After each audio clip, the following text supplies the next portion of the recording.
All right, let's jump right in. We're about to pull back the curtain on a massive problem. A problem hiding in a corner of the financial world that you've probably never even heard of. But stick with me because we're also going to look at the incredible tech that's being built to fix it. So first, let's get a sense of scale here. We're talking about the private credit market, and look at that number. That's $1.5 trillion. It's basically this huge lending engine for all sorts of businesses. You know, the ones that aren't getting their loans from the giant traditional banks.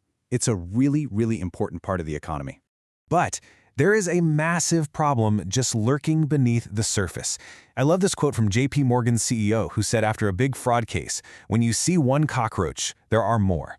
Well, the estimates are in, and it looks like there could be up to $75 billion worth of cockroaches in this market. We're talking about outright fraud. So you gotta ask, right? How does a problem that big stay hidden? Well, it's because this whole trillion-dollar house of cards was built on one single, very fragile word: trust. You see, back in the day, lending was slow. It was all about physical paperwork, actual relationships. You had time to double-check things. The whole thing ran on an honor system. But now, everything is digital, happening in minutes, not weeks. That old system, the one built on trust, it's completely broken. It just can't keep up with the speed of modern finance. And here's the real nitty-gritty of why it's so broken. Okay, so when a business gets a loan, right, they put up something valuable as collateral, like a piece of equipment. The lender can take it if they don't get paid back. Simple enough. But here's the catch. Who owns what is tracked across 50 separate state systems. And guess what? They don't talk to each other at all. It's like trying to find a book in one of 50 different libraries that have no shared catalog. It's a mess. And this makes it shockingly easy for bad actors to pledge the exact same asset to a bunch of different lenders. And get this, the standard audits, they miss about 40% of this kind of fraud. Okay, so let's look at a real-world example. It shows just how ridiculously simple and completely devastating this kind of fraud can be. And we're not talking about small-time lenders getting duped here. The victims were huge financial institutions. We're talking about one of the biggest, most sophisticated banks on the entire planet. So what was the weapon they used to pull this off? Some kind of super complex hacking tool? Nope. It was something your kid probably knows how to use. Adobe Photoshop. It's almost unbelievable. In these two big cases, Tricolor and First Brands, the criminals literally just used Photoshop. They changed the vehicle identification numbers, the VINs, on the loan documents. This let them pledge the very same cars as collateral over and over and over again to different lenders. They managed to steal hundreds of millions of dollars before anybody even noticed. So you see, this isn't just some little security bug. It's a deep, fundamental problem with the entire foundation of the system.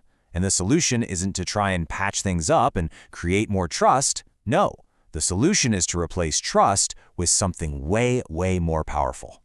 And this right here, this is the whole game. This is the core idea. We have to move away from this fragile, easily exploited system that's based on trust and move to a system that's based on truth, something that's verifiable, provable, and can't be changed. It's about moving from just believing someone to actually knowing based on cold, hard data. Okay, so how do you actually build this truth engine? Well, it's a three-step process.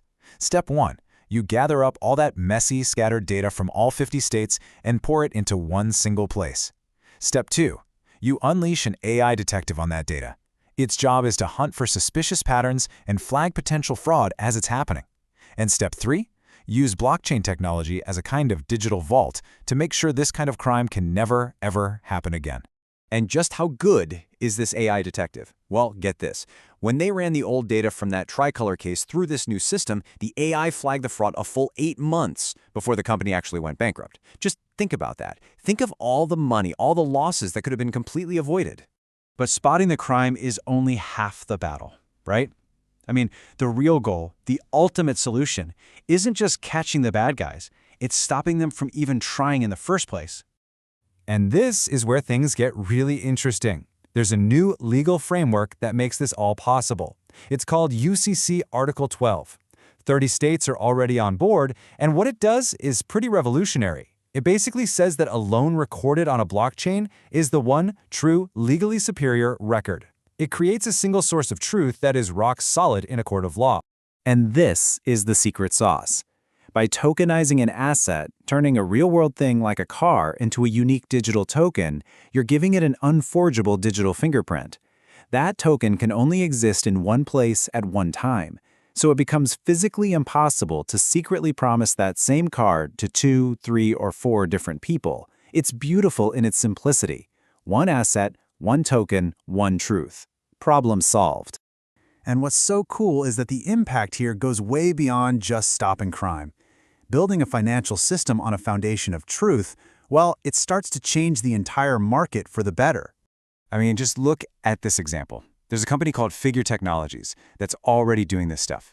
They're using a blockchain system for home equity loans, and the results are insane. They've taken the cost of creating a loan from the industry average of $11,000 all the way down to $700. That is a staggering difference.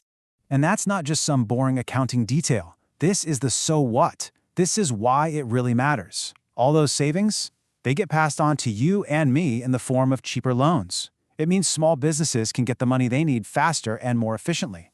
At the end of the day, it just creates a more open, more fair financial system for everybody. So that kind of leaves us with one big question, doesn't it? We now have the technology to replace this fragile idea of trust with verifiable, provable truth, and we can do it in a massive trillion-dollar market. So the question is, what's next? What other industries are just waiting to be transformed by this idea? Where else can we use this to build a better, more honest world?